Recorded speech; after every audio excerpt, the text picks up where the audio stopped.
Yeah, and we had a nice podcast guest who talked about Sufism and Rumi on the podcast, Omar.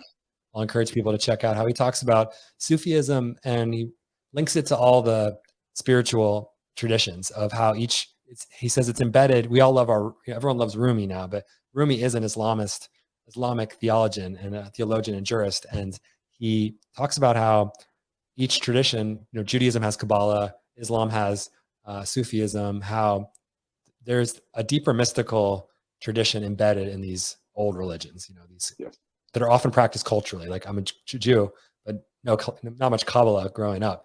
And so I think getting back to OPP, like, I wonder how these higher phases too are meeting the human need who aren't part of one of these ancient mystical traditions to have this experience of unity consciousness, of like mystical merging. Yeah, I mean, just on that subject, I once heard a statement, and it was talking about just exactly what you're talking about. Like, you have Islam, and then you have Sufism as the mystical, sect, that's associated with Islam.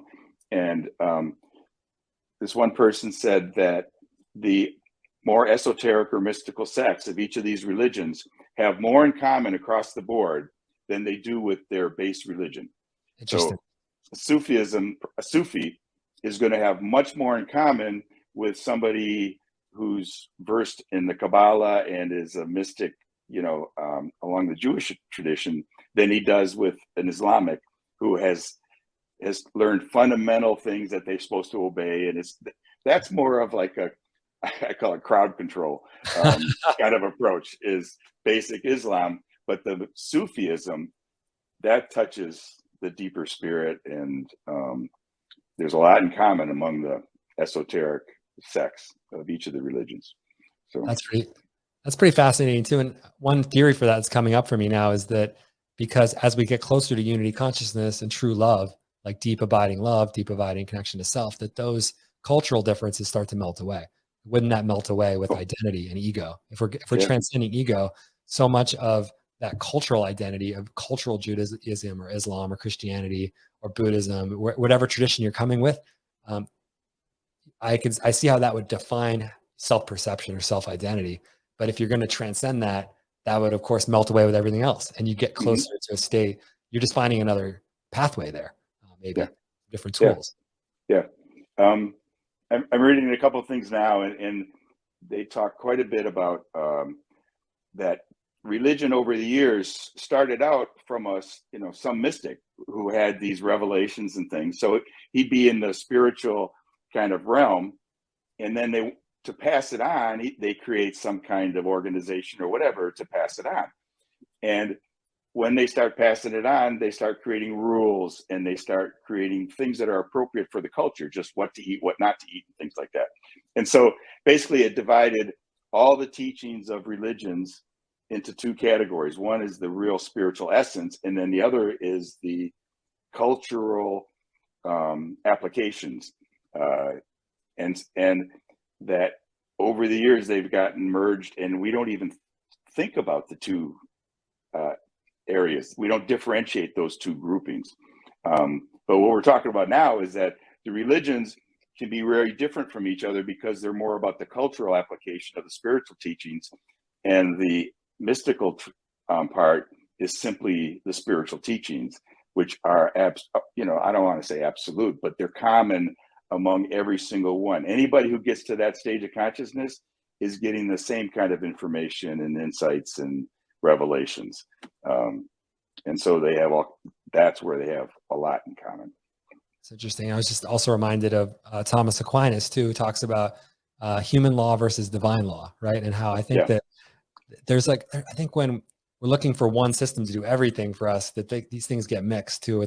He talks about that, he's linking law to different, in my memory of this, linking law to what have humans come up with, what does God come up with for us? And I mean, I think that when we're trying to order a society or structure a society, that religion has had a lot of power to keep people organized, crowd control. I love how you said that, of keeping us living together and cooperating or collaborating towards the same end, whether that end is good or bad. It's been both extremes of each in history, many extremes of each, both positive and negative, going different directions, damaging, we could say, or healing. And I think now, since we have this cultural context in America of different people coexisting in these different traditions, like America does offer us a lot of cultural framework to operate in with, and a lot of conditioning too, to be here. That just like I imagine other cultures too would condition you in ways that would limit you from reaching a unity state or spiritual consciousness or a state of abiding love. Let's say, however you want to call it, Zen, Nirvana. And so I think about other, I mean, I'm involved in yoga, and breath work too is another spiritual practice for me to get me there. But I think I didn't know OPP was that when I got into it, because I came into for the healing and the connection. I was looking for more of that. But now hearing you share earlier that there are these phases you're building on top of phase one. And I mean, would you define this as taking us to that? Is that what it's starting to offer? Is it taking us to that higher self unity consciousness that the mystical tradition is being built in to OPP? Yeah, absolutely. It's there's I would say there's two characteristics. One is in a lot of the work people are doing today and everything, there's this multicultural element to it, and postmodernism, which may mean different things to different people. But basically, part of the postmodern is that everything is culturally based. And so there are no absolute truths. There's no universal principles. There's just culturally based things. And I think that's true for crowd control, but I don't think it's true for the mystical aspect of these things. To me, that's not culturally based. That's based on universal principles. You can call them universal laws, whatever, however you relate to that. And so by focusing on the universal laws, it's almost like we can create a monoculture. We dive, it's almost above, you can say transcend, or we go below all the cultural stuff that's going on the surface, all the chaos, all the bickering, and it just drops below that into where we're all one, and we're all one in these kind of like having an instinctive feel for these spiritual laws, that we all have sort of an inner moral code and everything, and they all kind of like align with that, unless we've been conditioned out of it. So to me,